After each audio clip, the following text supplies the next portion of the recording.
lights were dim, the door was locked, and my seat was reclined all the way back. I had a stack of porno magazines to my right and porno DVDs to my left. And the best part about it is my wife was actually giving me permission this time. You see, after getting married, we tried for a number of years to have a child, and by the time we were in our 40s and it hadn't happened naturally, we decided to pursue in vitro fertilization. One of the first things they requested was a semen sample from me, and that's how I found myself in the room. A few weeks later, they called me to come in for a second sample. I remember getting dressed that morning. I even dabbed on a little cologne.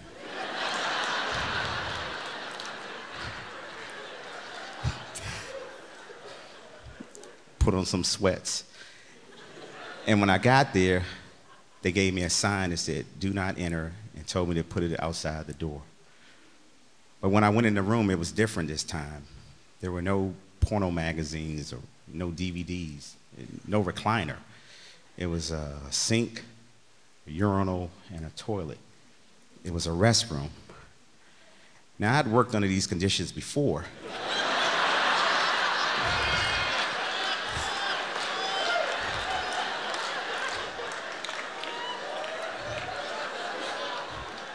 But every time I'd almost get there, somebody would jiggle the handle, and I had to yell out, "Read the goddamn sign!"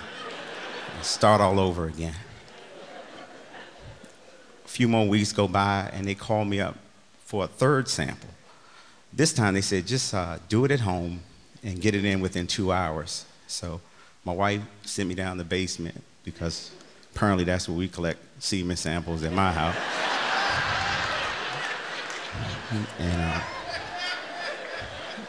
And I wasn't upset, because I'd worked under these conditions before.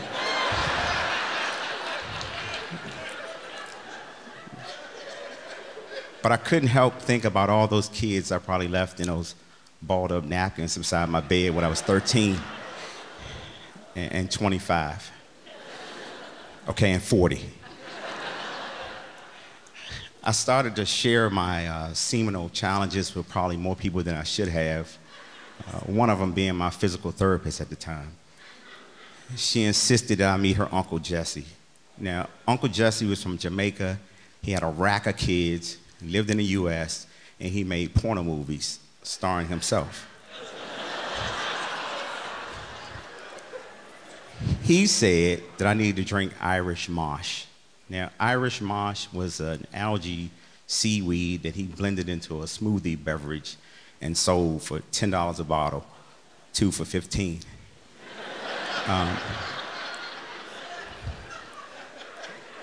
Our first meeting was real brief. "How much kidney you want?" I was like, "Excuse me? How much kid you want?" "Oh, just like 1 or 2 kids." "Hey, yo, just drink it, man." And I became his best customer. I shared it at church, and Deacon Jones caught me after one of the services and pulled me to the side and said I need to drink his Chinese extract. He claimed it was made up of Chinese herbs and minerals that had helped with fertility for centuries. And he sold it for $10 a bottle, 2 for $15. I took my first sip, and the first thought that came to my mind is like, maybe we can adopt. Or start spending more time with our nieces and nephews. But I was committed, so I became one of his customers. And that's how I met Dr. Dr. Wu, Dr. Wu was the brother of the cashier that sold the Chinese herbs and minerals to Deacon Jones. Now, he did acupuncture, and he said if my wife had a treatment, that it would help with our fertility challenge. My wife was totally against it, but I talked her into it, and we made an appointment. We went to his office, which turned out to be a house over in Northwest. And went into the treatment room, which looked a lot like a living room. And that's where I watched my wife go through what appeared to be an extremely painful acupuncture treatment. At one point, he plugged something in and started shocking her, and she was jumping and twitching. It looked so painful that I couldn't take it anymore, so I looked away.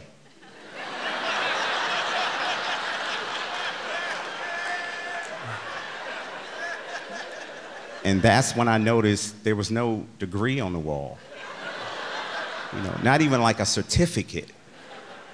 Where's your lab coat? You know, who are these people out here waiting to get their taxes done?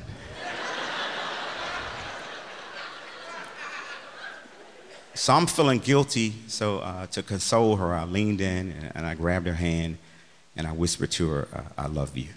And I remember she turned, she looked at me right in my eyes with tears streaming down her face.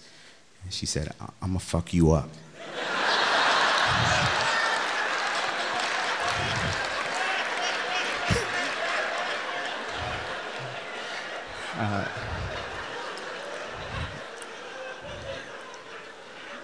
After all that, we had 3 eggs. One wasn't viable, one didn't fertilize, but one did. However, given our age at the time, the doctor told us we had a less than 1% chance of the in vitro being a success. We came to a performance, actually right here in the Lincoln Theater, and about 30 minutes into the performance, my wife started showing symptoms that she was miscarrying. We left the show and I drove her to the emergency room, and I was trying to remain positive, but all the way there I kept thinking about the doctor telling us that our chances of having a child were slim to none. And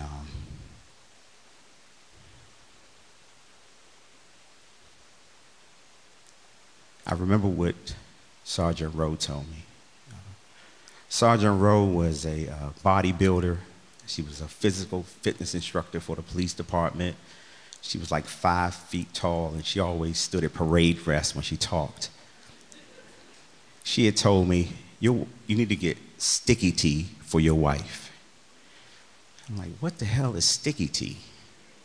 She claimed it was this raspberry tea that would line her uterus, and the egg would get there and stick and stay the whole 9 months. Only problem was the one store that sold it was in not the safest neighborhood in DC. But she was insistent, get over there by 5 and get your wife some sticky tea. I'm like, what, they close at 5? No, you need to get in and out of that neighborhood before the sun goes down.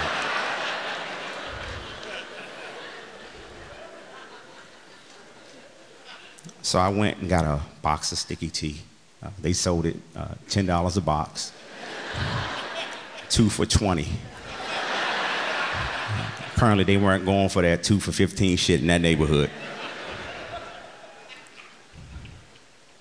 We went to the emergency room. They did a sonogram, and all we saw was these little legs just kicking away. I was like, God, sticky tea. In November of that year, we had our son.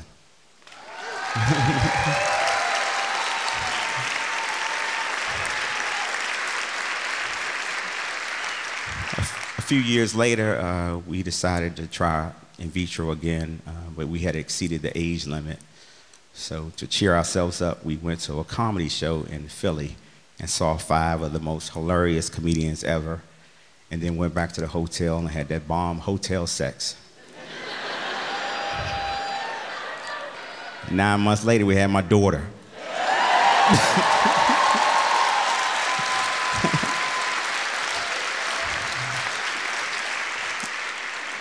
They say it takes a village to raise a child, and I'm a firm believer of that, but I'm also a firm believer that sometimes it takes a village to have one too. Thank you.